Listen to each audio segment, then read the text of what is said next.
श्री स्वामी समर्थ. तर तुमचं वेलकम आहे रेसिपी आणि बरंच काही यामध्ये. तर आज बनवलेले आहेत चिकन मोमोज. तर बघा कसे झालेले आहेत. तर त्यासाठी काय काय घेतलंय आपण बघूया. तर इथे घेतलेलं आहे बोनलेस चिकन, अद्रक लसूण, कोबी घेतलेली आहे, गाजर घेतलेला आहे, हिरवी मिरची, शिमला मिरची, चिली सॉस, सोया सॉस, मीठ घेतलेलं आहे, कांदा घेतलेला आहे आणि मिरपूड घेतलेली आहे. तर एवढं साहित्य घेतलेलं आहे.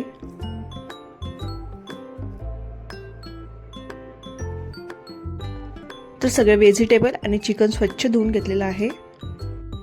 तर एका बाउलमध्ये मी आता मैदा घेतलाय. 1 कप मैदा घेतलेला आहे.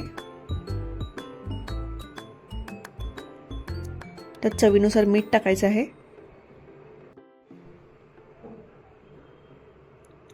आणि थोडं तेल टाकायचं आहे.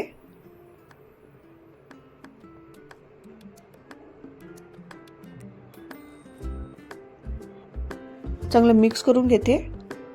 जर तुम्हाला माझ्या रेसिपी आवडत असतील तर नक्कीच लाईक, शेअर करा आणि सबस्क्राईब पण करा. तर थोडं थोडं पाणी टाकून आता मी चांगलं मळून घेते. अशा प्रकारे आपलं पीठ मळून झालेलं आहे.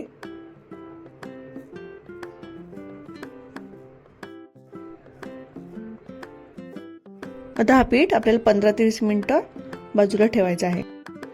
तर आता चॉपरमध्ये मी सगळे व्हेजिटेबल चॉप करून घेते. कोबीचे छोटे छोटे तुकडे करून घेते.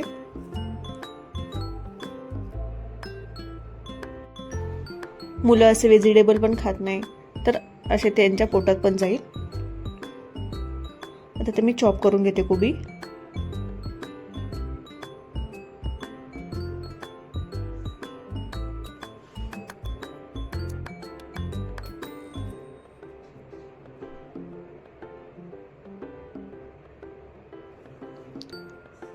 आता त्यामध्येच मी शिमला मिरची टाकते.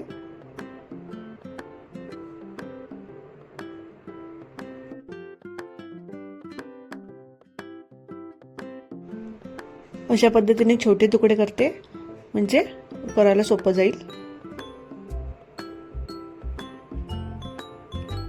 त्यामध्येच मी हिरवी मिरची टाकते, अद्रक आणि लसूण. अद्रक लसूण मिरची तुम्ही वेगळीही करू शकता, पण मी त्यामध्येच टाकले.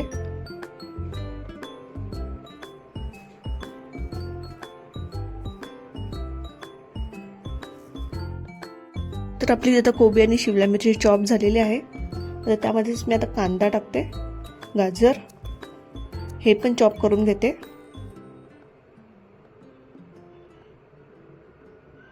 ते पण बाउलमध्ये टाकून घ्यायचं आहे. तर त्यामध्येच मी चिकन पण चॉप करून घेते.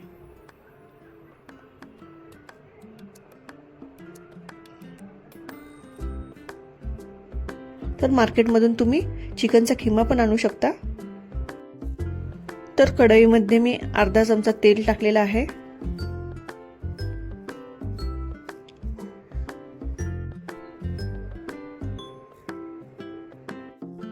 तर आपलं तेल पण चांगलं गरम झालेलं आहे.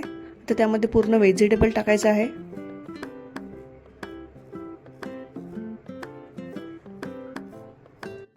चांगले मिक्स करून घेते. आपल्याला ते जास्त नाही शिजवायचे आहेत. आता त्यामध्येच टाकते मीठ,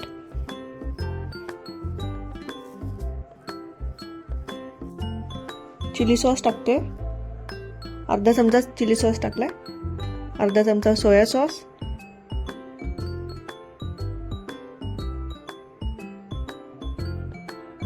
चांगलं मिक्स करून घ्यायचं आहे. तर वरून टाकते मिरपूड. आता जो आपण चिकनचा खिमा बनवलाय तो त्यामध्ये टाकते आणि चांगलं मिक्स करून घेते. चांगला एकजीव झाला पाहिजे, कारण चिकनचा खिमा हा घरी केलेला, त्यामुळे तो गोळाच राहिलेला. जर बाहेरचा आणला असता तर तो सुटसुटीत असतो. तर आता फक्त आपल्याला 1 मिनिट झाकण ठेवायचं आहे. तर अशा प्रकारे आपली स्टफिंग रेडी झालेली आहे. आपला मैदा पण चांगला भिजलेला आहे. आता त्याचे छोटे छोटे गोळे करते.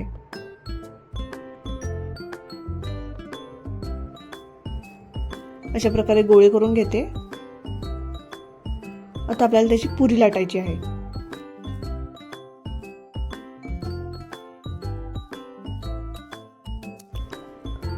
तर अशा प्रकारे मी आता पुरी लाटून घेते.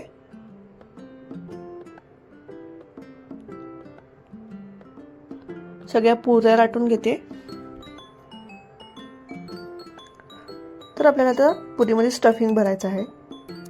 व्हिडिओमध्ये दाखवल्याप्रमाणे तुम्ही कृती तशी करू शकता.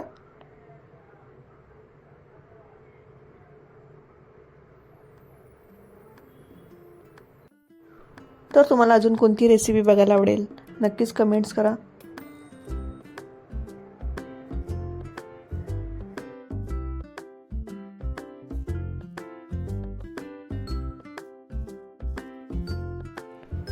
तुम्ही कोणतीही शेप देऊ शकता त्याला.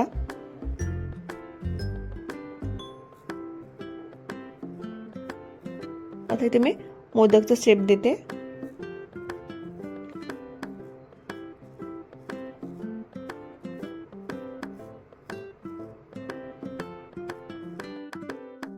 तर आजकाल मोमोज सगळीकडेच भेटतात, पण हायजेनिक असतात की नाही माहीत नाही. त्यामुळे आपण मुलांना घरी पण खायला घालू शकतो.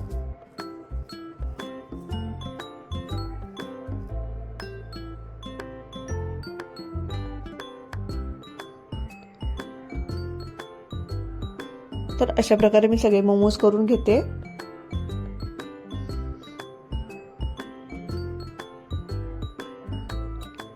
तुम्ही यात पनीरचं पण स्टफिंग टाकू शकता किंवा सोया चंक्सचं टाकू शकता.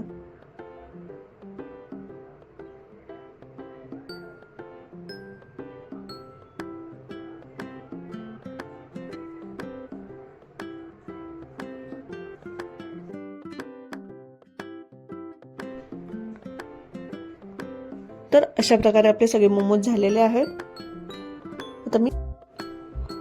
आता इथे स्टीम पात्राला मी आता तेल लावून घेते.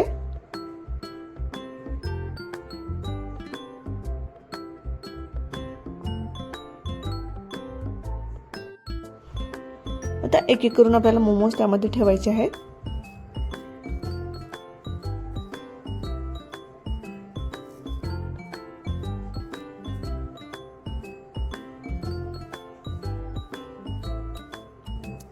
मी ते पाणी पण गरम करायला ठेवलेला. आता त्यामध्ये आपल्याला स्टीम पात्र ठेवायचं आहे. तर अशा प्रकारे आपले मोमोज रेडी झालेले आहेत. तर तुम्हाला माझी रेसिपी कशी वाटली, आवडली तर नक्कीच लाईक शेअर सबस्क्राईब करा. Thank you so much.